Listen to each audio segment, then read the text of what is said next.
The reality is that the Prime Minister has no choice but to ride it out because he's too weak to get a more cautious and sensible approach past his divided cabinet and his mutinous backbenchers. So will the Prime Minister finally acknowledge that he's riding it out, is risking lives and the NHS because his backbenchers are now calling the shots?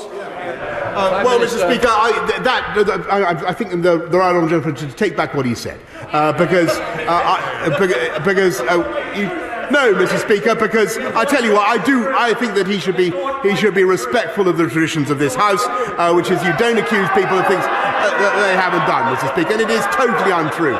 This government has taken a order. Prime Minister, Mr. Blackford. Please, we just want to calm it down. This is a new year. Let's start off as we mean to go on, not in the way that we're behaving. Prime Minister. Well, Mr. Speaker, while the Scottish National Party continues to do serious economic damage in the way that they do, we will continue to get on with a balanced and a proportionate. Order. No, either we behave, or I don't need any advice from anybody over there either. That's the last thing we need. I'm just saying, I think we just need to calm it down. It's a very important debate that the country is watching. They want to hear what's going on. Catcalling across the chamber is not good for anybody. Prime Minister.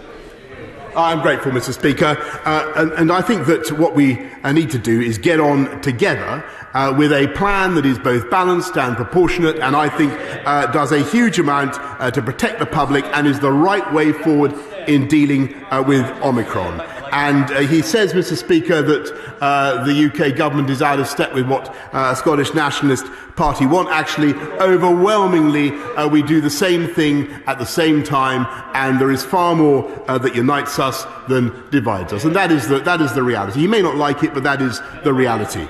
And Mr. Speaker, I must say I do take exception to the language used by the right honourable gentleman. And Mr. Speaker, I think that when it comes to the Union, he should reflect on the great success that has been achieved by UK scientists working together on vaccines, the formidable effort of test and trace operations that I've seen myself in Glasgow and elsewhere, the heroic actions of the British Army in ferrying vulnerable people who needed urgent COVID treatment from remote Scottish islands to the places where they needed care, and to furlough, which was a huge operation, many billions of which were spent in Scotland, and a fine thing too.